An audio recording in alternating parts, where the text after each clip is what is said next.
Hola, soy Julián Benavides, profesor del Departamento de Finanzas de la Universidad ICESI. Este video y los materiales que lo acompañan hacen parte del desarrollo de modelos financieros que están orientados a valorar empresas a través de la metodología de flujo de caja descontado y de múltiplos. Estamos ya en la etapa de definición de los parámetros de proyección. En esta etapa nos enfocamos en estimar cuáles son las cifras adecuadas de proyección. En el activo nos enfocamos en rotaciones y crecimiento históricos, mientras que en los pasivos financieros y el capital social también vemos el crecimiento, pero lo estimamos en el flujo efectivo. Las utilidades se calculan con las utilidades retenidas y las utilidades del efectivo. Mientras que en el efectivo, la diferencia de efectivo se estima proyectando el flujo de efectivo en forma indirecta. Con este resultado estimamos el efectivo de fin de periodo. Las otras cuentas de balance son las utilidades retenidas, que nos falta estimar, como las utilidades retenidas del periodo anterior más las utilidades del ejercicio del periodo anterior menos los dividendos pagados en este periodo. Del efectivo ya acabamos de hablar. Aquí tenemos la estructura de las cuentas. Estas cuentas del capital de trabajo, cuentas por cobrar, inventarios, cuentas por cobrar, como se dijo antes, se estiman a través de rotaciones. Algunas otras cuentas del activo se estiman a través del crecimiento, podrían ser también función de los ingresos o de los egresos. En este caso se ha seleccionado utilizar el crecimiento orgánico que ellas tienen. Y están las otras cuentas que dijimos, las cuentas financieras, que se estiman con un crecimiento. Ese crecimiento se consigna en el flujo de efectivo, y las otras cuentas que restan son las utilidades. En esta área a la que iremos ahora que vayamos al modelo, están estimados los diferentes valores, rotaciones o crecimientos de las cuentas de los 4 últimos años. Se estima un promedio de estas cuentas, y si este promedio pareciera razonable, se utiliza ese promedio. Si el promedio no parece razonable, habría que utilizar el criterio del analista para cambiarlo de manera razonable. Aquí vemos ya los diferentes cálculos que se realizaron, y las celdas resaltadas con un azul un poco más profundo son aquellas donde el resultado de promedio no parece razonable, por lo que se estimaron unas cuentas de forma diferente, utilizando el criterio del analista. Para el estado de resultados procedemos de manera similar. Ya se explicó en un video previo cómo se proyectan, en este caso, los ingresos y los egresos. Aquí procedemos a estructurar el estado de resultados con las cuentas que aquí se representan, y estimamos las diferentes cuentas o parámetros de proyección. En el caso de la apreciación, tenemos que irnos a la planta bruta, a los equipos y plantas brutas, para estimar la depreciación como una parte de eso. Nos vamos a los datos históricos. En los intereses hacemos también una estimación que veremos más adelante, y proyectamos este estado de resultados, que se proyecta de manera simple.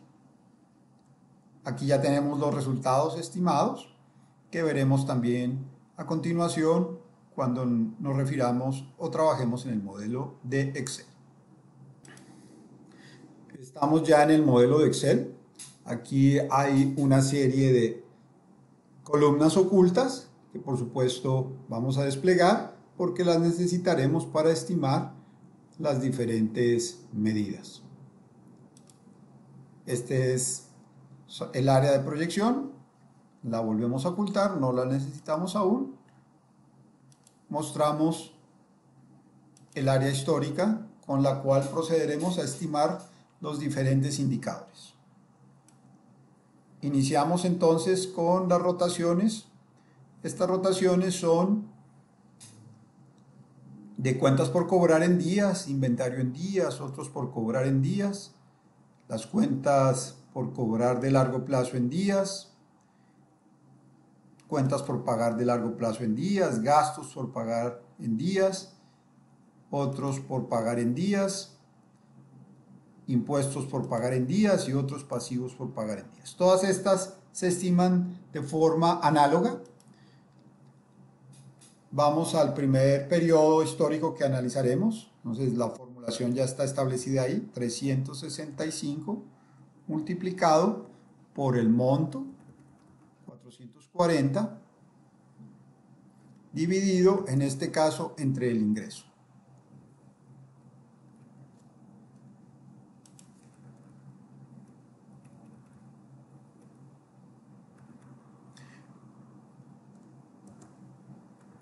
Ya tenemos un cálculo inicial, 31 días, y procedemos a copiar esta fórmula en los periodos siguientes, pero vamos a hacer algo que nos ayudará para ahorrarnos tiempo en la copia. Entonces vamos a fijar, en este caso, el número de la fila para que todas las cuentas que tengan que ver con el ingreso la podamos utilizar. Entonces tenemos 31 días. Pareciera muy estable. Utilizamos de una vez el promedio para saber si el valor es razonable. Nos da alrededor de 32 días y como vemos que es razonable, en el parámetro final ubicamos este mismo valor. Vamos a hacer esa misma cuenta para el inventario. En el caso del inventario, el divisor, el denominador ya no es el ingreso, sino el egreso. Entonces procedemos de forma análoga, 365 días por el inventario de ese año, dividido entre el egreso de ese año. Dado que nosotros hemos simplificado el estado de resultados, pues la única cuenta cercana al costo de los bienes vendidos es el egreso y por lo tanto la utilizaremos. Lo importante no es tanto qué cuenta usar, sino que seamos consistentes en nuestro cálculo.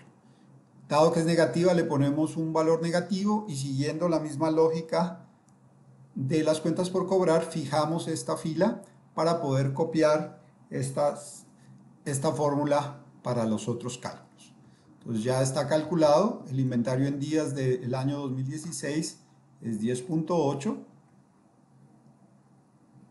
que se ha mantenido un poquito creciente, pero estable. Podemos estimar el promedio. El promedio está alrededor de 12 días, el cual seguiremos utilizando.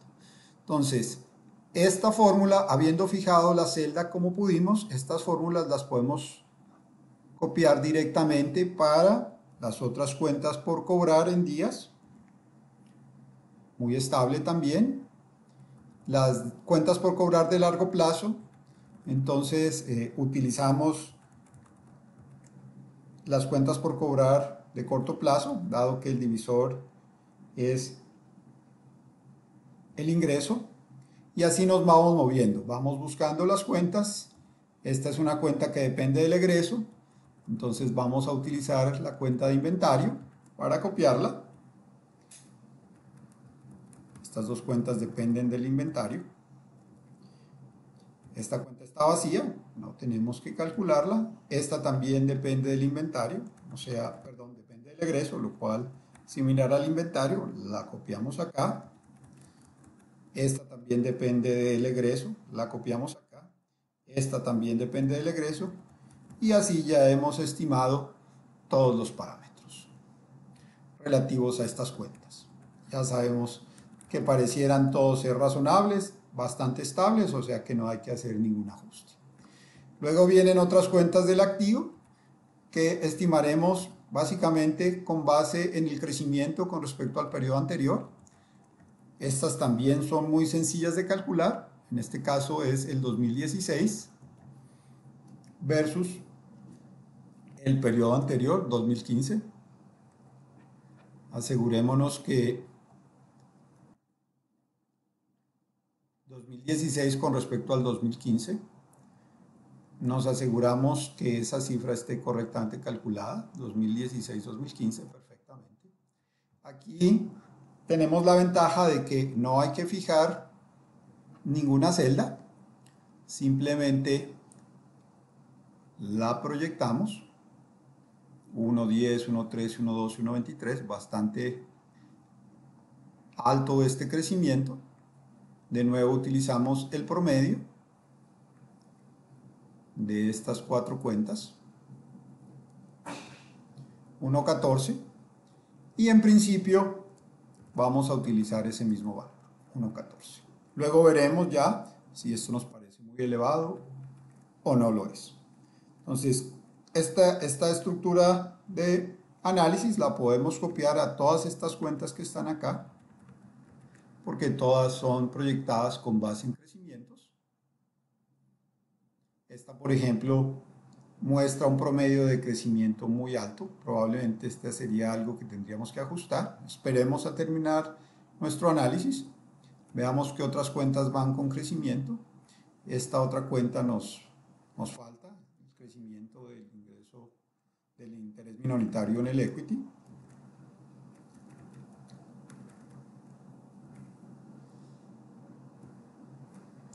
Y con eso hemos terminado las cuentas de activos y pasivos no financieros.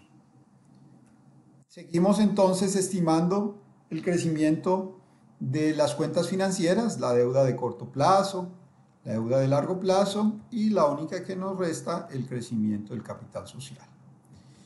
Para esto no estimaremos la G mayúscula, o sea, el valor actual sobre el valor anterior, sino el G minúscula, que es el valor actual sobre el valor anterior menos 1, o sea, el crecimiento porcentual sencillo. Vamos a estimarlo.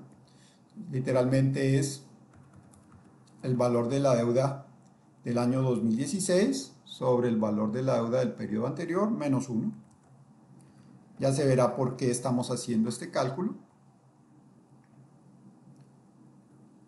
Hallamos el promedio de esos cuatro valores. Estamos viendo que este valor es de 170 en promedio, lo cual es por supuesto algo exagerado, un crecimiento del 780 o cerca o superior al 100% para el futuro no se ve viable. Seamos más discretos, un 3% podría ser, en fin, ahora lo miraremos. Asumamos para la deuda un crecimiento de corto plazo del 5%. Vámonos a la deuda de largo plazo. Hacemos exactamente la misma operación que habíamos hecho antes. Está creciendo en un promedio al 11%. Podría ser razonable ese valor. Cambiamos el color de la celda donde no estamos usando el promedio, en este caso el 5% de la deuda de corto plazo. Y nos queda una sola cuenta, que es la cuenta de cambio en el capital social. Vamos a hacer los mismos cálculos. Vemos que hay un decrecimiento del 3% en promedio, lo cual no pareciera razonable, por lo cual también tendremos que hacer un ajuste. Hemos terminado así de proyectar las cuentas, los parámetros o estimar los parámetros de proyección del activo. Revisemos una vez más qué parece o no parece razonable. Estas cuentas por cobrar de largo plazo arrancan en 0.66, suben a 1, bajan a 0.7, 0.5. Pareciera que este promedio no es muy realista. En consecuencia, vamos a utilizar el último valor para que no haya un salto muy grande. Este lo resaltamos así. También tenemos otras cuentas pueden estar siendo demasiado agresivas. Esta pudiera serla. Es posible que ya en nuestro análisis final este parámetro lo podamos cambiar. No hay ningún problema con eso. Este crecimiento de los otros activos de largo plazo, también un promedio de 0,86, implicando que se va a reducir en el tiempo. Para no generar un cambio tan grande, vamos a utilizar este valor, 1,08, que es el último valor que podría ser razonable. Ya habíamos hablado de la deuda de corto plazo, dejarla en un 5%. La deuda de largo plazo, bajémosla también. De pronto está muy agresivo ese endeudamiento, pongámosle más pequeño. Recuerden que esta deuda tiene un tamaño muy importante, o sea, incorporar un crecimiento del 11% anual de pronto es demasiado agresivo. Lo bajamos a un 2%. Y un crecimiento negativo del capital social no pareciera ser muy razonable. Estimemos también un valor que pueda ser un poquito más acorde con las expectativas futuras de la compañía. Asumamos entonces que este valor va a crecer al 5%. También cambiamos el color para tener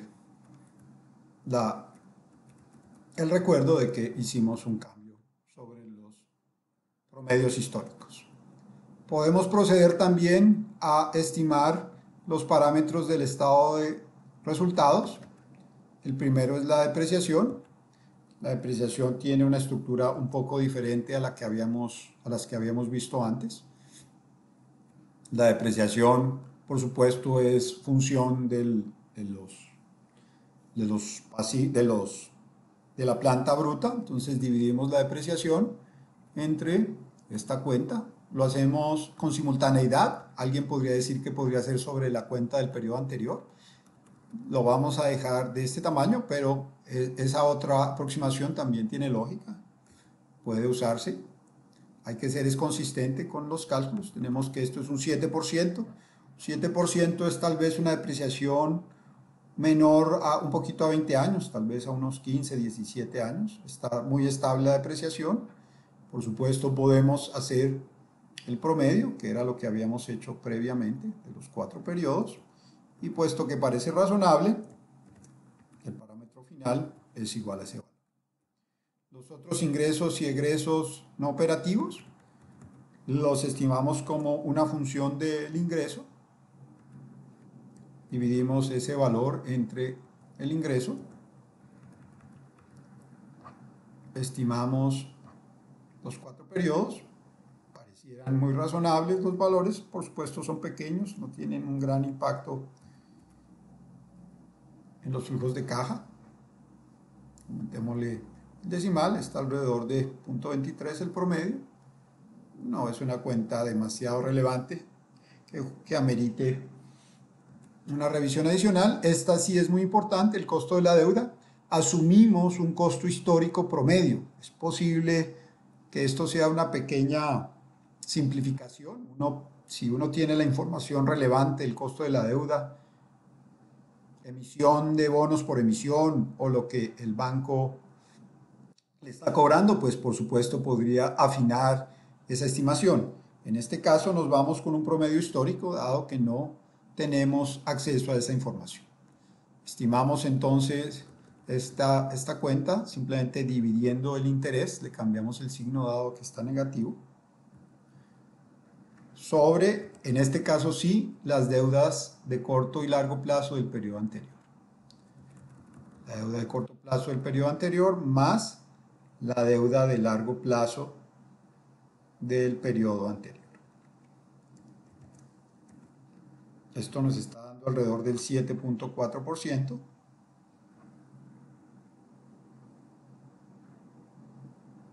Sube al 9,6, lo promediamos.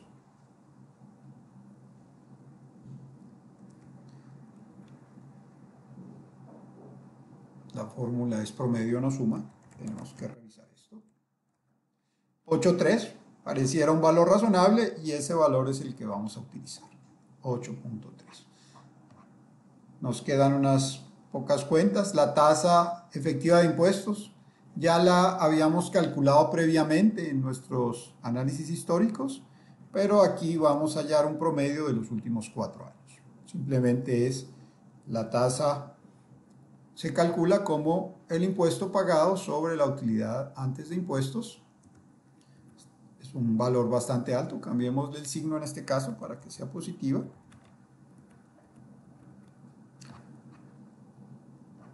Hacemos el cálculo para los 4 periodos, pareciera que ha bajado de forma consistente.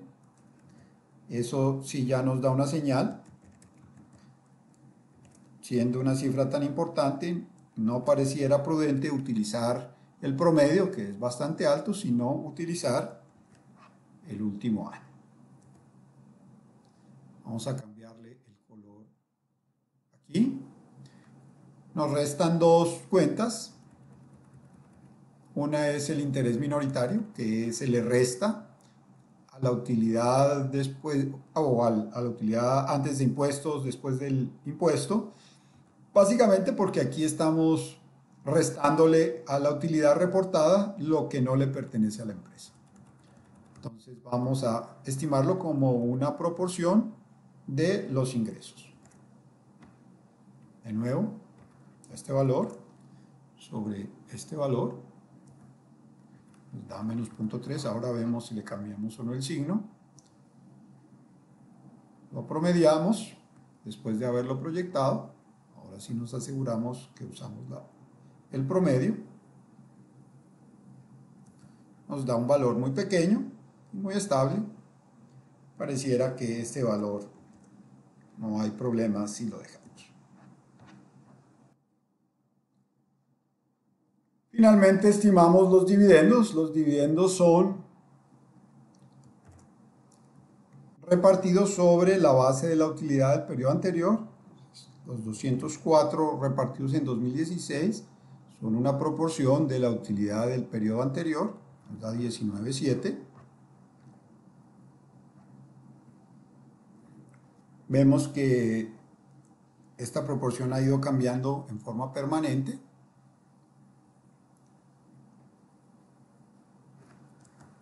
Menos 31 es el promedio. Es posible que la nueva política de la compañía sea que se paguen alrededor del 50% de los dividendos, con lo cual en vez de usar el promedio vamos a ser más agresivos y vamos a entregar la mitad de la utilidad. Entonces este valor ya de alguna manera nos da la política, o estamos cercanos a la política actual de la compañía en términos de dividendos. Y con esto ya hemos estimado todos los parámetros que requerimos para la proyección.